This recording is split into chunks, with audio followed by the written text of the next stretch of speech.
So today I want to just go over very briefly how you can finalize a customization of a wig that maybe doesn't fully meet your expectations. And I see a lot on wig chats and unrelated to, things that I'm dealing with that people are like, oh, I'm sending it back. It's too light for me. Oh, I'm sending it back. I don't like the cut.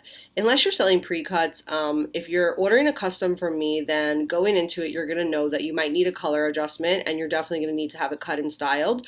We do offer to cut it in-house for you, but we don't recommend it. That's because everybody's face and body shape is different. I say body shape because the length of your neck and width of your shoulders is going to affect how a haircut lays on you, especially if you're doing a longer cut, a shorter cut, bobs, face framing things.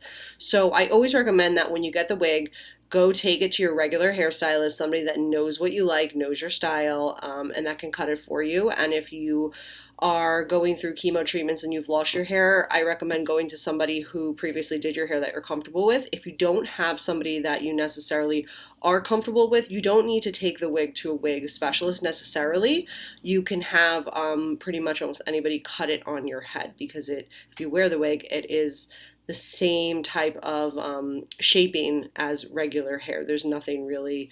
There is unique features about a wig, don't get me wrong, but it's completely safe to get it cut by somebody that's close to you. Excuse me. I'll turn that off. So what we're going to do today is I'm going to walk you through the customization process for what you can do to tweak your wig. And how I'm going to do that is I'm actually going to take one of my in-stock pieces. So I know obviously my brand's colors, and for repeat customers of mine, they know what colors work for them, what they want. If you're a first-time customer, you might not know, oh, I thought this color was a little bit more red, I thought this color was a little bit more brown. So I'm always going to encourage you, if you're getting a processed European and you're not getting a virgin piece, that because virgin hair you can bleach and processed hair you can't, you can only make darker. If you're getting a processed European piece, then I'm going to tell you to go lighter because you can always go darker, you can't go lighter. So I'm taking an in-stock piece. This is a number 22 and a number 8A. Now, just to give you an idea of how different colors look, I have a ring light on here, but I'm going to show you this color. And this is inside with a ring light. And then if I turn that off, look at the difference of color. So this is ring light. We have ring light here. It's getting closer with a little bit shadow. And it's turning off. And this is inside. And it's going to look even different outside. So, excuse me. So, we're going to go ahead. I'm going to put this wig on. I'm going to show you what it looks like before I've done anything to it. So I know that this color kind of works for me. I wear blonde wigs despite my hair being brown, but I do put lowlights in it and I do put a root in it because that's the only way that it's going to work with my complexion. So this is an in-stock medium. The lace, this is the front lace that you will need to cut off. This is intact if you get a wig. And let me go ahead. Let me just jump off. I'm going to put it back on and I'm going to come. All right, so I've got my wig grip on, and if you want, you can view my video how to put a wig grip on. I also have a video on how to put a wig on. I've got my hair just kind of like in this like bunish situation back here. Now, inside of your wig, on the base of your wig, this is the nape. This is where it's going to go back. There are little bands that you can open up to make it bigger, or you can actually tighten them up to make it smaller. So you want to make sure that when you are putting on your wig, the first thing you want to do before you make any alterations is that it fits. And for some people, some people want it to be much looser. I can actually go with a medium or a large because I do have quite a bit of hair. I do prefer medium, but I can work with a large. And for me, a small just doesn't work. So the way that you're going to do this is you're going to put on your wig. Again, if you don't know how to put on a wig, go watch my videos. There's not one right way to do it. I am just going to go ahead and put this on. Stuff my hair back in. Okay. Whew. So we're going to make the adjustments. I'm going to put this in. Now, you can move clips and combs in a wig, so if you don't like the placement of it. Okay, so this is what this wig, again, lace is intact. I have not done anything to the wig.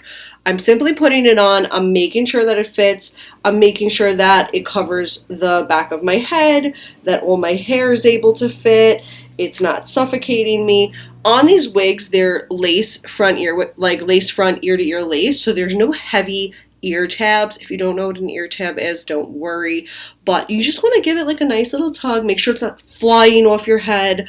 You want to make sure that this kind of falls, which it does. I'm not really worried that my hairline comes out too far, because what we're going to actually do with this wig is we're going to root it. And rooting means I'm going to take a brown color that matches my eyebrow and my natural hair, and I'm going to make it look like my roots are growing in, like I haven't been to the salon in a little bit. And I do that with my natural hair. I find that it makes wigs a little bit more realistic.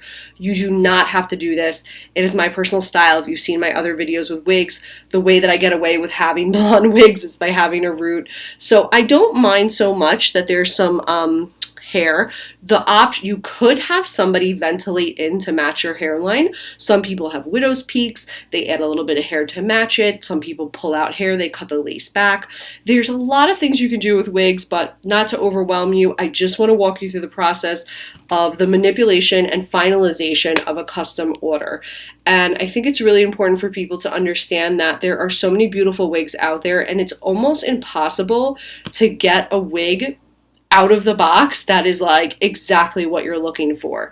If you know a brand, if you know their color, if you know their style, if you have a pretty straightforward color like a 1B or a 2, then you might get an out-of-the-box wig that works for you, but every brand's sizing differs. Every brand's colors are different and on the all over the spectrum. So whether you're dealing with me directly and you have a custom wig and you have to finalize it by you, or you're dealing with another company, before you send back that wig, you might want to tweak it a little bit. I see a lot of other brands, they go through this where they're constant, and you lose, in a lot of other companies, you lose the restocking fee, particularly for sales.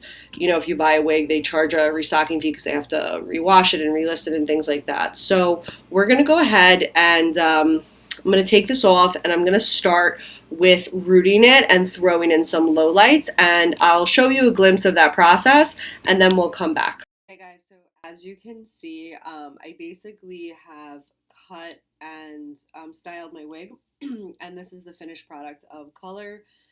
And it's not completely styled, but you can see what rooting, a little bit of low lighting, some shadow underneath, makeup is a huge help when you're wearing a wig, but you can kind of see the final product and how natural it looks and what a difference it is from the first time that I put on that wig out of the box. So I really just hope this video gives you hope in the final customization process and how to really work with your wigs. If there's something a little bit off that maybe you yourself can tweak and can do, this video should hopefully give you a little bit of a mind to maybe work with the wig that you got, rather than simply returning it or passing it on to somebody else, because there's a lot of potential in wigs. You just have to kind of know what you're doing. Thanks for watching.